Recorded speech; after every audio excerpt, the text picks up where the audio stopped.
So yeah, classic humanities questions, geography and history. So for example, using GIS technologies for to answer geography questions and etc. So that's one side of things. And then the other side is probably what closer to this group, which is much more interdisciplinary in the sense that it's not really answering traditionally established humanities questions, but it's trying to formulate new questions that arise in new interactions from technology and from our relation with computers. So a way of thinking about it is a group of people in digital humanities who are thinking about how computing as a cultural technique. This is a term from German media theory, and the idea of a cultural technique, you might recognize it in terms of writing, for example, or filmmaking, or any of these other cultural techniques, or techniques for culture making, and take computing as one of those. So I'm more on that side, and as such, I tend to gravitate towards other disciplines. So I'm pretty this is just a preamble to say I'm really happy to be here, but I also am fully aware that this is going to be a cross-disciplinary endeavor set. So I do program from time to time, but I'm not really a programmer. I also build stuff for work, but I'm not an engineer. And I do follow CS literature, but I'm not a CS person. My background is actually in design originally, and then I did a second degree in film, and it came to computing relatively late in terms of the computational side, but maybe early in terms of my creative practice, or my creative practice, my design practice, say. So this is a little bit of where I'm coming from. So I think it's important for you to know from the start. And then to set the scene, I think it would be good to say how this is. I envision this happening. So this is like three parts to this lecture. So setting the scene, the ekphrasis part, and then the computational ekphrasis part. So to set the scene, I think the first part is this notion of seeing through language, and how I came to ekphrasis in the first place. So this is the kind of a basic definition that I think we can work with, and I'm happy to have a discussion about whether you agree with this or not, etc. But in terms of visual culture, the way we usually think about this in the humanities, in other arts disciplines, is to think about how images are made, the ways in which images are made, a mode of production, say a mode of visual production, then to think about the sets and subsets of images that are in circulation in any given context at any given time, and then the types of interactions these images afford to the specific audiences that interact with them and that they use them. So images are used for something, they tend to be, that use changes according also to how they're made. And then finally, the meanings are kind of the intersubjective webs of meaning that are created through the interactions between people and these images, and between people through images, etc. So this might or may not be close to your own definition of visual culture or visual cultures, depending, of course, there are different types of this visual culture, but together we can probably agree, for the purposes of this lecture anyway, that this is a way to think about visual culture more generally.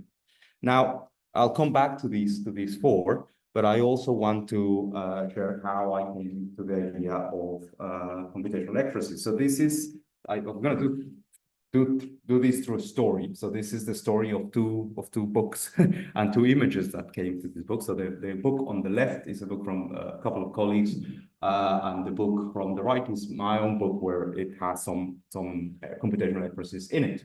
More on that later. But the images I designed, the images myself. So this is the one on the left is 2022.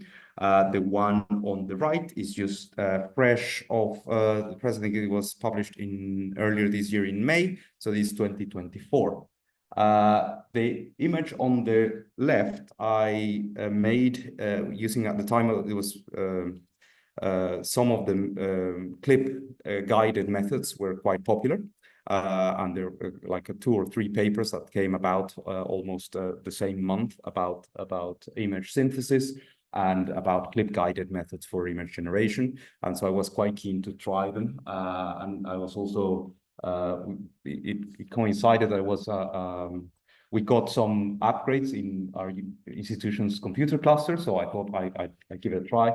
And at the same time, these colleagues were writing the book and wanted to, they need a cover. And so we came to the idea that we try to see if we can use some of the words that are in the book to design the cover, to do a clip-guided method to design the cover. So this is prompting image generation system to come up with the cover. And of course, it took a lot of wrangling and a lot of doing at the time. There weren't really, many of these things were just occurring. So it proved to be much more complicated than I expected. It was meant to be like a weekend thing, and it turned into a little mini project. But it eventually ended up looking like it did. So this is one cover. Now, 2 years later, I tried to do the same for my own book.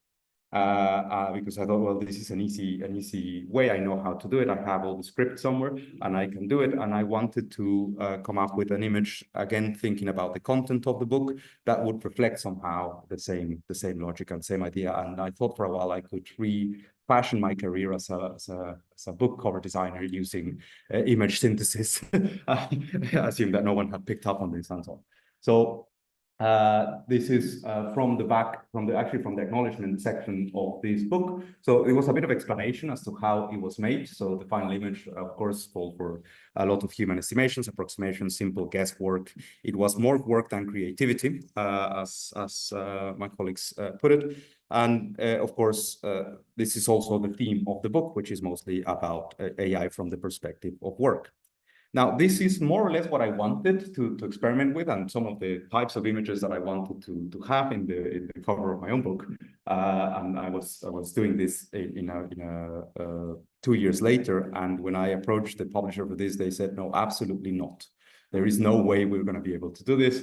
You know, anything that is AI related or that smells like AI will not be, we need to check with the lawyers, and they checked with the lawyers, and this went on for several weeks. And I tried to explain to them that it had been done before, and no one said anything to me, and actually no one said anything at all.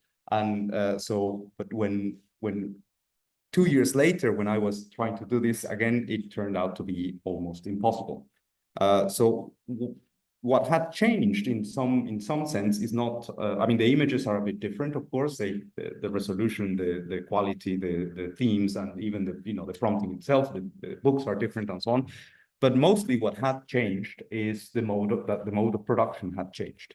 So instead of my collection of bundled scripts that I used for the previous one, to create this, I started using this type of Noodly interface. I think this is similar, I think, to yesterday's was it Jigsaw, one of the tools that was discussed yesterday.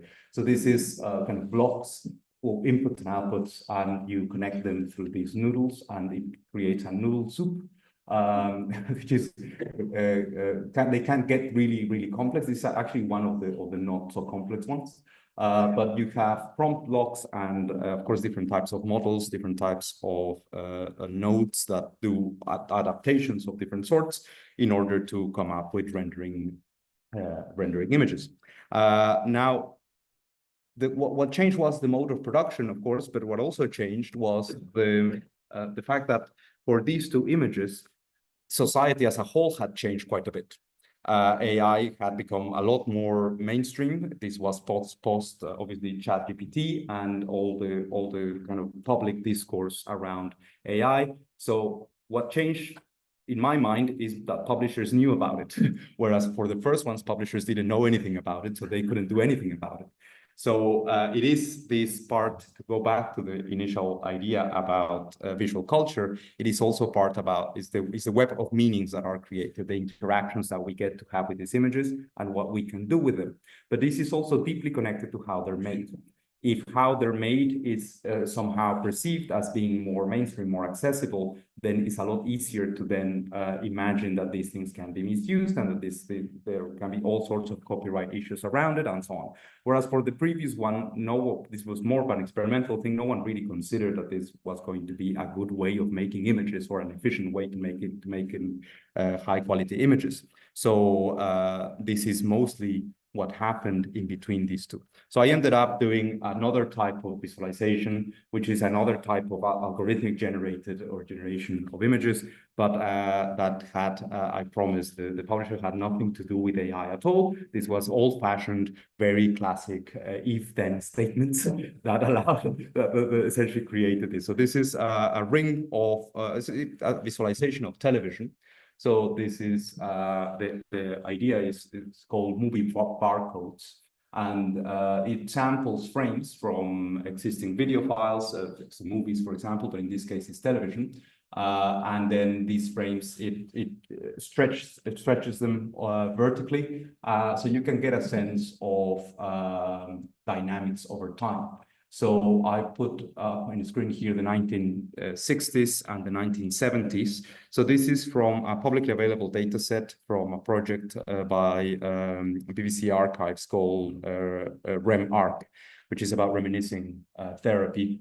And they have this publicly available data set of about 9 decades of BBC TV. So you can see in the 1960s, it tends to be much more grayscale. In the 1970s, color starts to come up and so on. And then you can further transform this into this kind of ring, ominous iris-like ring figure. So you get the decades from I think is the 1920s to the 1990s on the outer ring. And then, yeah, so this was the second attempt at the cover, and very non-AI related, but still generative in some sense, which was important to me at the time. So this is how I ended up with these images.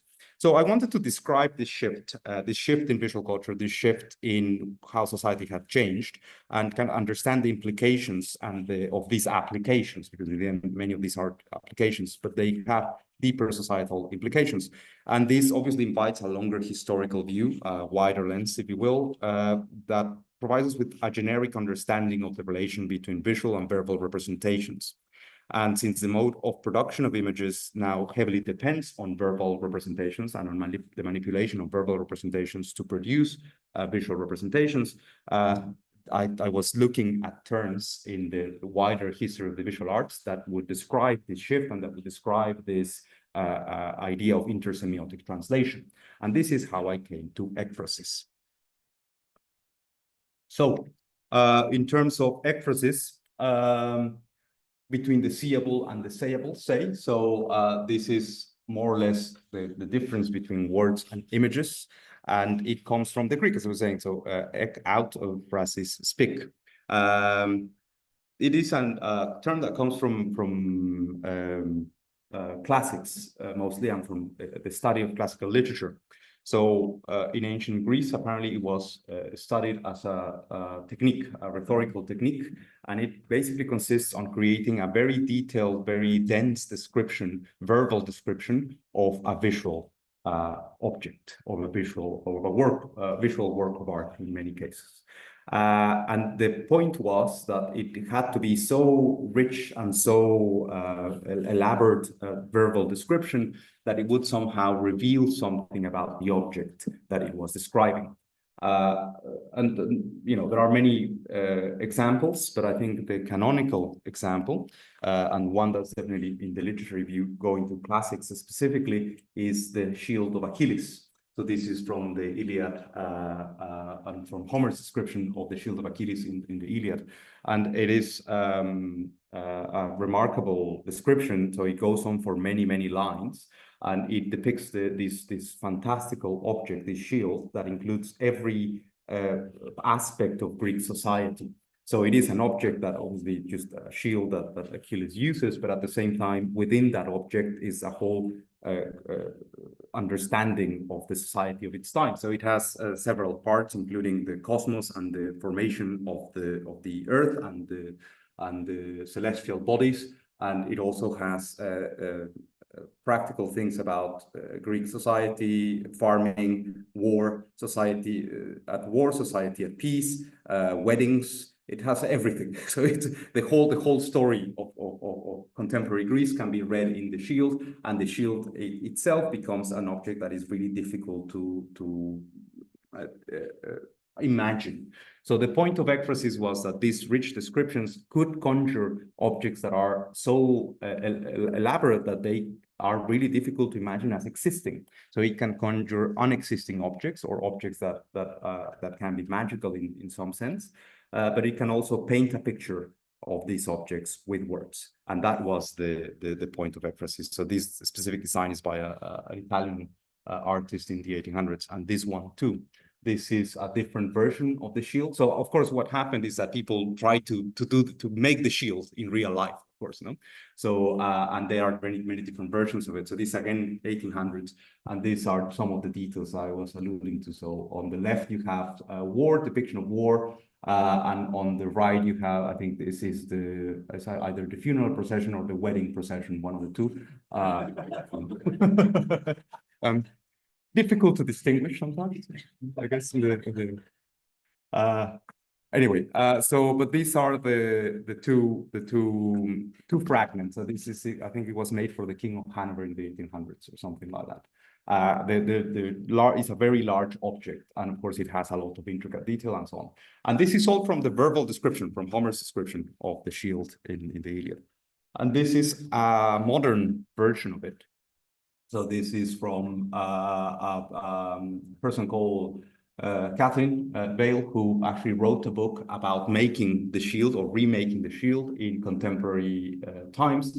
And again, this is the wedding procession as she imagines it. And this is one quote from the description. So it talks about two cities. Of course, if you follow the Iliad or anything like that, this is about the Trojan Wars. So this is about the Greeks and the Trojans and the conflict. But of course, the Iliad is about much more than that. So it's not just a war parable. It's about Greek society as a whole and so on. But this is just an example of the ekphrastic impulse here, where you have this very rich description that then turns into visual of a visual representation, and vice versa. Now, this type of visual, rich verbal description is designed to conjure this imagination in the reader. And this is what eventually became known as ekphrasis or ekphrastic poetry. Later on after kind of the ancient study of ekphrasis, literary scholars picked up on this, and it became a genre, ekphrastic poetry. One of the examples of this, I think, is a poem called Grecian Urn, and some of the romantics also really like these types of poems, and they were again rich description of objects that involved a lot of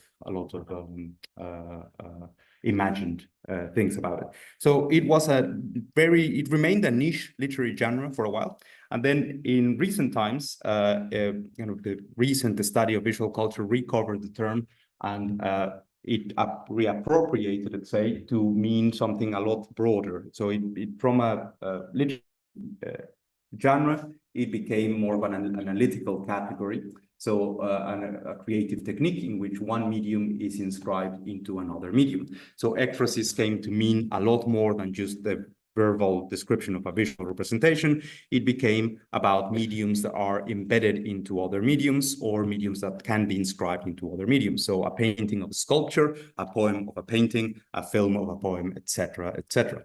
And now, as an analytical category, the term has a shorter lifespan, and it has been used relatively recently. But one of the texts that I followed for this was W.J.T. Mitchell's idea of picture or pictorialism, and he has a great essay in this book about ekphrasis, and he describes 3 moments of ekphrasis. And the good thing, or one of the useful aspects of using this term as an analytical category rather than just as a genre, a description of a literary genre or as a technique, is that it opens it up for a process evaluation. So he had this notion of ekphrasis being a process, and he recognized three stages in this process. So he recognized indifference, hope, and fear, and they come in order, right? So the first part he says is indifference. I'm going to read this because it's easier. When I wrote it, it's easier to read.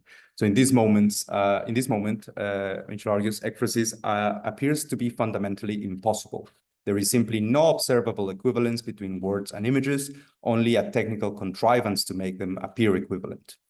This moment is the one that most aligned perhaps with 18th century aesthetics and humanities disciplines, at least in the kind of Kantian tradition that distinguishes space and time, or judgments of continuity and simultaneity.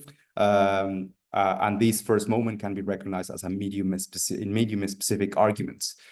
So you can imagine about this indifferent moment in the injunction such as this is an unfilmable novel, or this painting is beyond description. Ekphrasis is simply impossible, and therefore we should not care for it much. So this is just the moment of indifference. This is then followed by a moment of hope, according to Mitchell. So in this moment of hope, the impulse changes quite radically, and it becomes more about realizing that it is possible to have ekphrasis, that it is possible to, for example, freeze language at any given point and see it all at once as if it was an image. And from this hope, the prospect of a unified kind of meta-language emerges, the language of vectors, for example, in which arbitrary tokens can be read in time and space simultaneously, and in which all representations can be subsumed to this larger vectorial representation. So it's the kind of hope that you can recognize animates, for example, some of the machine learning community towards multimodal systems or towards vectorizing the world, so to speak, into a unified representation that somehow would encompass every other representation. So this is the moment of hope. And, you know, you can also read a lot of optimism, right? And sometimes misplaced optimism about this idea, but this is the hope that ekphrasis is possible. And then the last part is, or the last impulse, according to Mitchell, is fear.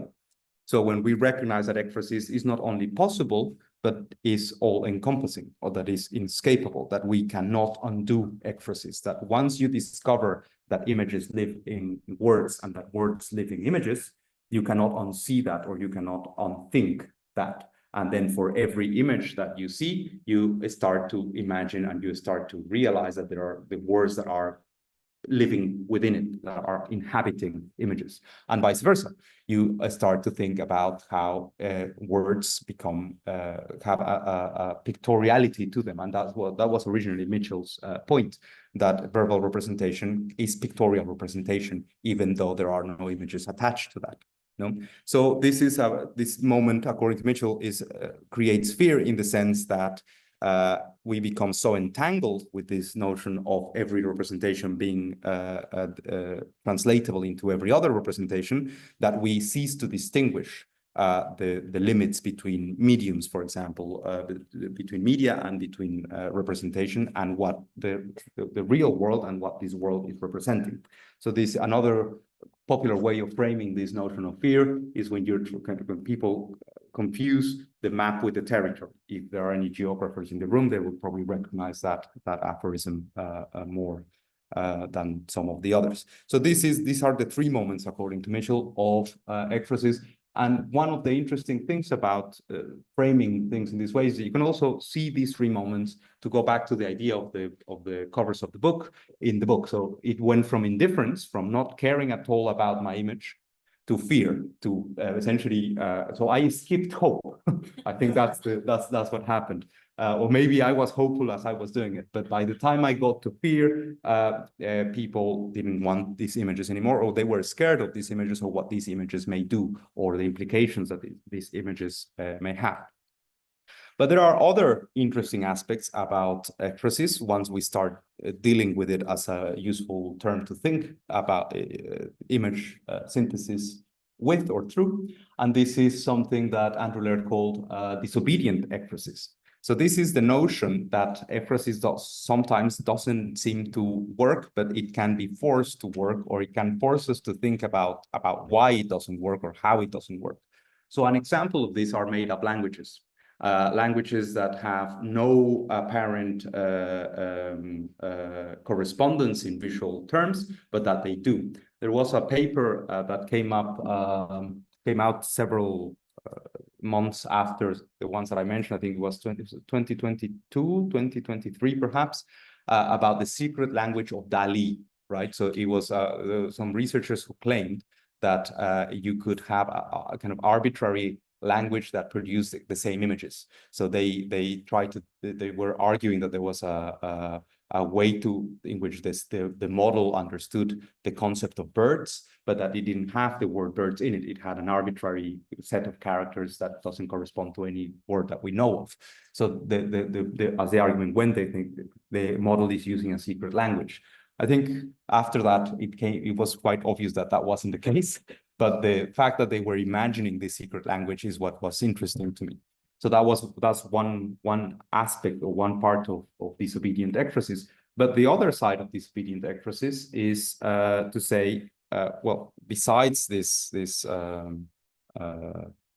language, made-up languages, you can also imagine the opposite. What if there were images that could not be represented?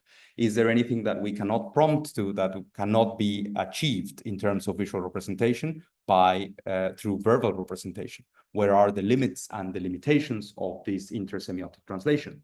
And this notion of disobedient ekphrasis is what I found most useful going forward in my own work. So I'm going to now go to the last part, which is about computational ekphrasis. And this is obviously been referring to this as well already, which is the notion, the papers of computational papers that try to connect text and images, systems that try to connect text and images. And there's this one, for example, which I really like the title of. So an image is worth 16 by 16 words, which is exactly the ekphrastic principle, but expressed as a computer science paper. And this animates the community of image synthesis and so on. But this hasn't always been the case, and this is the good thing about ekphrasis. It allows us to think about a longer history of media, and so we can think about a film, for example, and about algorithmic films, which in some sense already considered this idea. So I'm going to play a clip from this. So this is a 1970s film by American artist called Hollis Frampton. Anyone in the room good with avant-garde film or experimental film? Okay. So I'm going to read on top of it because it doesn't. The sound for this is not essential. So what Frampton did, this is 1970. He collected thousands of film clips of random words and signs, posters, storefronts, etc. Around Manhattan at the time. So you can read Acme, Aquarium, Agent, Alarm, and then you go to letter B. So barbecue, barber, bargain, and then you go all through the alphabet all the way to square, stop, storage, etc. Is it playing? Oh, interesting. It's playing here. Hold on. Yeah. Up. Here you go. So thank you. So yes, and then he devised a recurrent structure for the midsection of the film, which is the one that we're watching now. So that the 45 minutes of the middle section are broken down into 2,700 1-second shots, each of a different image corresponding to a letter of the alphabet. So the process repeats 100 times over. And as clips with less frequent letters start like Q or X or Z start to run out, these segments are filled with images, some of which allude to the letter but have no written text in them. So for example, a person changing a tire is shown instead of the letter T. the result is kind of a bit hypnotic in nature. So through constant repetition and alternate, if you sit through the whole film, which I you know, unless you like avant-garde film, I don't necessarily recommend it, but it is quite interesting and it is quite hypnotic, and you start to pick up what it's doing after a while. So there is, as I was saying, so you pick up the pattern and you start to anticipate the substitutions. So by the time the film ends, you are technically still reading the film, even though there is no text left to read, only images. So what Frampton is doing in this case is some kind of ekphrastic filmmaking. He is training the viewer to find the algorithm that he has devised in order to edit this piece. And this algorithm moves from verbal representations to visual representations. And of course, the interesting thing about this as well is that these verbal representations are, of course, images as well. So they're letters in the alphabet, and this was his whole point in making the film. So the first letter to run out is Q. So that's replaced by a smoking chimney that repeats over 90 times. And the most common letter, and therefore the last one to run out, is C, which is then replaced by a pink ibis. So this is a bird that flaps his wings, and we only get to see that once in the whole film. And this is more or less his idea behind algorithmic filmmaking. He made many other algorithmic films with different rules. He had also an interest in science and in scientific concepts, and he operationalized some of these into what called like pseudocode that could then be used to edit or for the films to edit themselves. He had this really kind of forward-looking idea about films that would edit themselves. That if you given them the right set of rules, they would come up. They would figure out a way of making sense of the underlying material. Now, a newer version of this. I'm conscious that I need to probably play it from here. Yeah. So this is a tool that we made in collaboration with an artist called Sam Levine. And this is you can see this tool is called Video Grep, and it's about pulling out fragments of film or fragments in a video file according to text.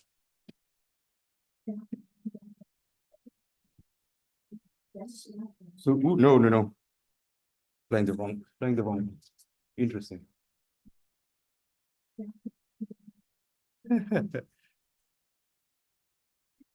So this is from a lecture that I attended to I think a couple of years ago, and it was the lecture was called "Modeling Doubt, Coding Humility." It reminded me also of the paper about lectures yesterday. The thing that caught my eye, of course, is that using Video Grep, you can get the transcription of all the words and the n-grams of most common words, and there was almost no mention of coding and not a single mention of humility, but there was a lot of that, many different mentions of that.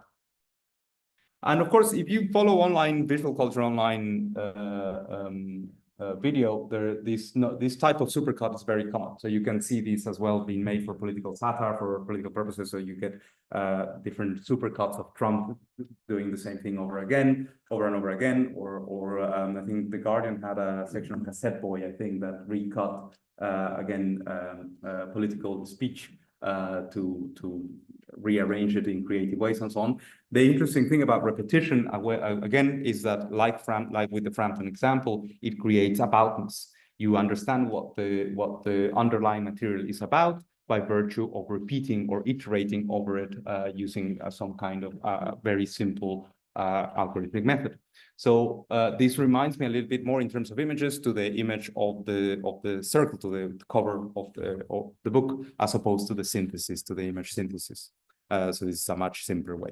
So to move on from this, I will talk a little bit about a current project that I'm doing around this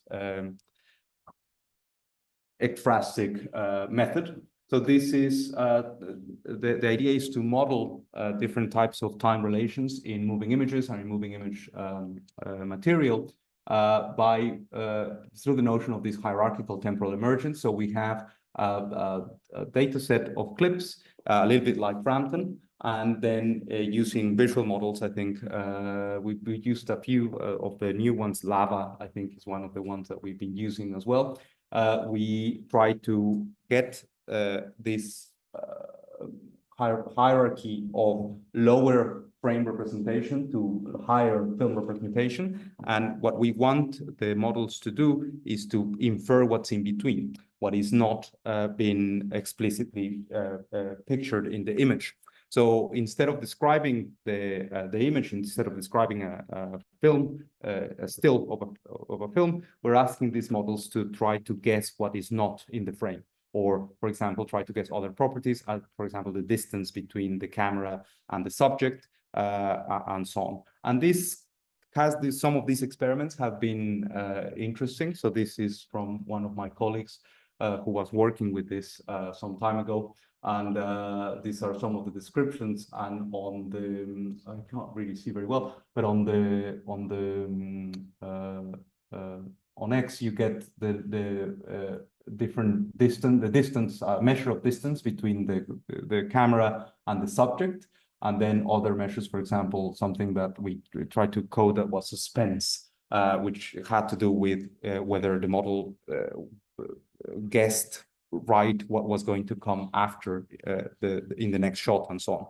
And this can be plotted into different arrangements of shots. So this is a very classical one. So the shot reverse shot structures of very classical Hollywood filmmaking.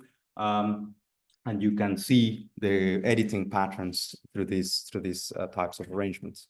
Of course, some of them are, as I said, kind of super classical in some sense, but some of them also get a bit more difficult, right? So the ekphrastic method, if you want, can pick up on some of the complexities of more intricate editing.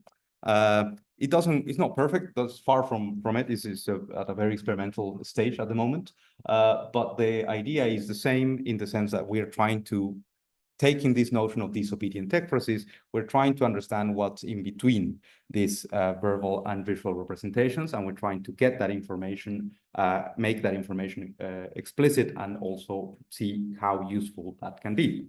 This is another example. This is one of the vertigo, more trippy scenes, and more or less regular job. There is a very weird outlier on the top right there, which we don't understand exactly what's going on there, and so on. But you do get a sense of the structure, the editing structure of the film, and this editing structure is not encoded, it's not apparent, and there is not data from it. So it is something that is emerging from the inter-semiotic translation between words and images. And I suppose this is the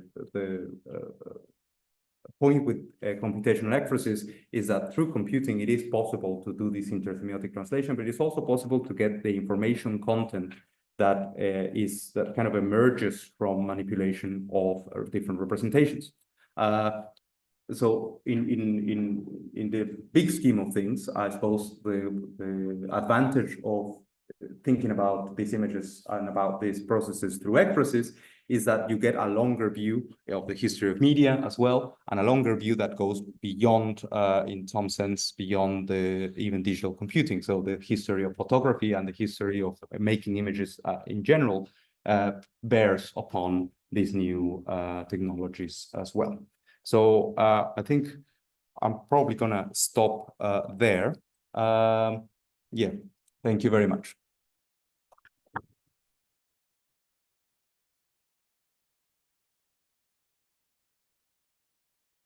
Thank you very much. Very, very interesting talk. I have questions, but I'm going to be respectful and let other people ask those first.